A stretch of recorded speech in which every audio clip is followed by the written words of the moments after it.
पाशा जी, जितने नैतिक आपके नेता हैं, अगर उतने ही नैतिक बाकी नेता हो जाते, दिल्ली के मुख्यमंत्री जब थे अरविंद केजरीवाल, आप उस वक्त का जिक्र कर रहे हैं, तो वो नैतिकता अगर अरविंद केजरीवाल दिखा देते तो शायद नौबत ना आती इस बिल की।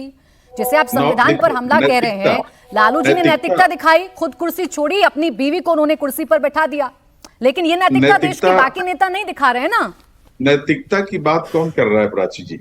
ये वो लोग कर रहे हैं जो सैंक्चुअरी बने हुए हैं करप्ट लीडर्स के, जिनके ऊपर करोड़ों केसेस, करोड़ों के गवर्न के केसेस जिन पर लगे हुए हैं।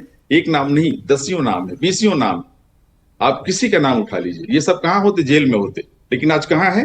कोई चीफ मिनिस्टर बना हुआ आसाम में बैठा हुआ है, कोई उप मुख्यमंत्री बना हुआ महाराष्ट्र में बैठा हुआ है।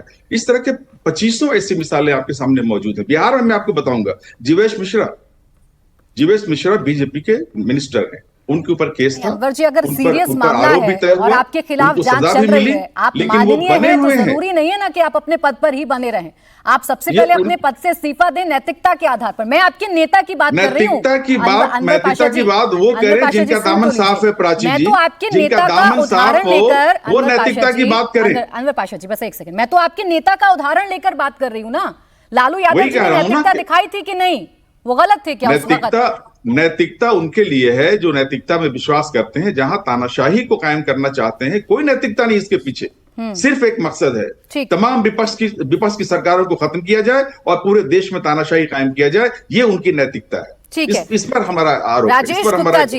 राजेश गुप्ता जी, आज तो अमित शाह जी कह रहे हैं बड़े निर्लज लोग हैं आप लोग, इतना बड़ा आरोप लगा लेकिन अपनी कुर्सी से चिपके रहे, जिसकी वजह से बड़ा बिल लेकर आना पड़ा, संविधान में संशोधन की जरूरत पड़ गई। प्राची जी, अमित शाह जी का बड़ा बड़ा धन्यवाद करते रहते हैं हमको। उनको पता नहीं क्या ऐसा होता है कि वैसे तो कहते हैं हम चौपाड़ी पार्टी है, लेकिन उनको बहुत याद आती है हमारी, बार बार हमारा नाम लेते रहते हैं। बात दरअसल अभी नैतिकता की आप कर रहे थे। देखिए, नैतिकता की बात भगवान राम करें तो अच्छा लगता है, लेकिन मारीच करे, खर दूषण करें, ये तो बात बड़ी अजीब सी है। जो दूसरे का बेस धर के और भगवान राम को छले, वो थोड़ी बात करेंगे नैतिकता की। आप एक बात बताइए, बार बार कह रहे हैं कि आरोप लगा, हमने मान लिया आरोप लगा। आज तक कहीं एक भी कन्विक्शन है? ट्रायल शुरू हुए, कन्विक्शन तो बहुत दूर की बात है। अरविंद केजरीवाल जी के केस में, मनीष सिसोदिया जी के केस में, सत्येंद्र जैन जी के केस में, संजय सिंह जी के केस में, चारों बड़े नेताओं को आपने बंद करा। एक में भी ट्रायल शुरू हुआ है? आपके कह देने से राजनीति के अंदर कल को मोदी जी के ऊपर भी आरोप लगे थे, तो मोदी जी भी इस्तीफा दे देते अगर कांग्रेस की सरकार इस वक्त ऐसा करती। तो डेमोक्रेसी का एक तरीका है, एक संवैधानिक संस्था इस देश को एक संविधान चलाता है जिसके ऊपर एक नेचुरल जस्टिस है।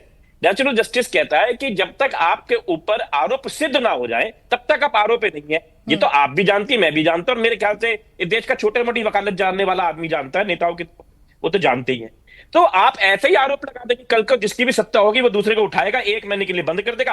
1 महीने में दिवाली भी आ जाती है, राजेश जी, मैं भी जानती हूँ, ये तो आप भी जानते हैं, लेकिन आप जो पहले कहा करते थे उससे तो बिल्कुल इतर अब आप बात करते हैं ना। आप ही कहा करते थे ना, घूम घूम कर हर जगह आप ही कहा करते थे कि आरोप लगे तो सबसे पहले अपने पद से इस्तीफा दें। अब देखिए, आपकी बात को सुना जा रहा है, आपके नेता ने नैतिकता नहीं दिखाई तो अब बिल लाकर संशोधन किया जा रहा है संविधान में। पूछ रहा, क्या किसी ट्रायल का कोई टाइम होगा कि किसी को? आप एक सवाल आप भी तो पूछ सकते हो इनसे।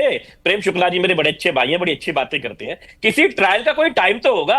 अगर आप किसी को, मैं प्रेम जी पे कोई आरोप लगा दूं या प्रेम जी मुझ पे कोई आरोप लगा दे, कोई समय तो होगा उसका, 1 महीना, 2 महीना, 6 महीना ट्रायल चालू करने का, कि 3-3 साल तक आप ऐसे करते रहोगे? आप उठा के किसी को जेल में बंद कर दोगे, कहोगे इस्तीफा दे दो? सरकार को गिराने का तरीका है। आप समझिए, जो नेता बोलेगा, जो मुख्यमंत्री के खिलाफ बोलेगा, उसके खिलाफ केस लगाएंगे, उसे सत्यप्रकाश जी, कर देंगे, सरकार गिरा देंगे।